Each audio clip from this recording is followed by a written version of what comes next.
Pemirsa, kita akan memasuki Habar Nang Panambayan. Persatuan Wartawan Indonesia Kalimantan Selatan menggelar seminar dengan tema Peran Pers Mengawal Pemilu Nang Bermartabat di Gedung PWI Kalimantan Selatan, Jalan Pangeran Hidayatullah, Banjarmasin Timur. Gubernur Kalimantan Selatan membuka seminar nang juga dihadiri Ketua PWI Pusat, Wan Ketua Mapilu PWI Pusat ini. Untuk kabar lengkapnya, mari kita simak yang satu ini.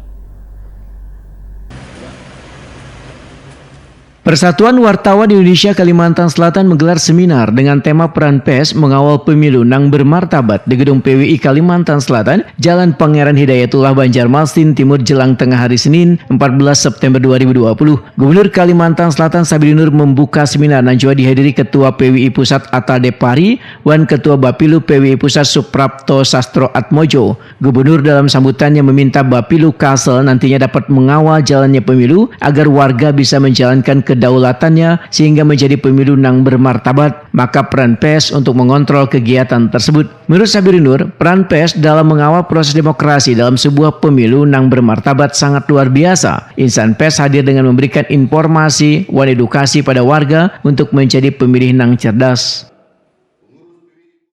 Demokrasi memiliki posisi strategis dalam informasi masyarakat. Pendidikan kepada publik sekaligus menjadi alat kontrol sosial. Oleh karena itu saya selalu berupaya proaktif dan upaya meningkatkan kapasitas pers di Kalimantan Selatan.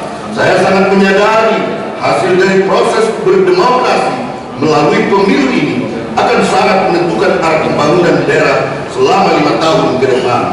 Untuk itu kita perlu insan-insan pers yang cerdas, kritis, berimbang, ikut mengawasi kesiapan dan kepatuhan terhadap protokol kesehatan di tiap-tiap tahapan pemilu yang diselenggarakan, khususnya dalam pemungutan suara nanti.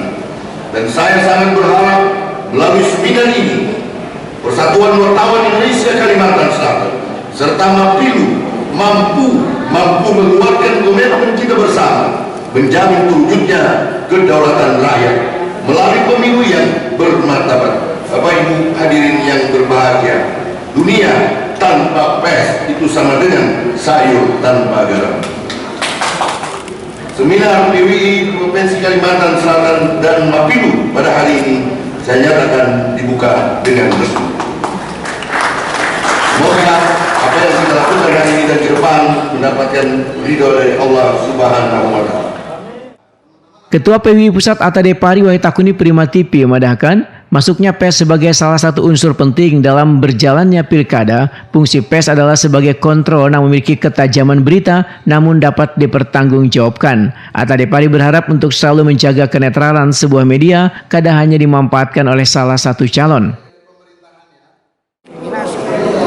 Supaya masyarakat kita tahu, ya kan? Jadi inilah peran-peran ini yang nantinya kita harapkan bisa kita dorong dengan Mapilu. Sementara itu, Ketua Bapilu PWI Pusat Suprapto Sastro Atmojo meminta insan media memberikan informasi dan edukasi kepada warga, terutama mengenai pilkada, karena insan media dinilai memiliki peran penting memelihara demokrasi di negara ini. Suprapto Sastro Atmojo meminta insan media untuk selalu mematuhi protokol kesehatan. Kalau kita terpaksa harus ke lapangan segala macam, ya jangan terlibat dalam kerumunan. Kan sudah ada aturan-aturan juga, misalnya pertemuan di ruang tertutup itu tidak boleh dari 50 orang, misalnya begitu ya. Kalau lebih dari itu ya melanggar namanya tuh, nanti bisa berpotensi terkena. Kemudian di tempat terbuka nggak boleh 100 orang, misalnya seperti itu. Saya pikir itu yang harus diperhatikan. Tugas utama Mapilu sendiri seperti apa? Nah, Mapilu ini kan ya singkatannya kan masyarakat dan pers pemantau pemilu atau pilkada, kan? Ya tugasnya adalah melakukan pengawasan pemantauan terhadap kegiatan penyelenggaraan pilkada serentak 2020 ini atau pemilu, rangkaian kegiatan pemilu lainnya. Itu yang berikutnya adalah melakukan pelatihan pendidikan atau sosialisasi ya kepada anggotanya. Yang anggota Mapilu itu kan adalah teman-teman wartawan dan masyarakat umum. Ya, masyarakat umum bisa dari unsur akademisi atau mantan penyelenggara ya, bekas komisioner gitu, mantan komisioner. Ya, yang jelas mereka bukan ya anggota partai politik, kemudian kontestan, tim sukses, atau penyelenggara pemilu itu tidak boleh menjadi anggota Mapilu.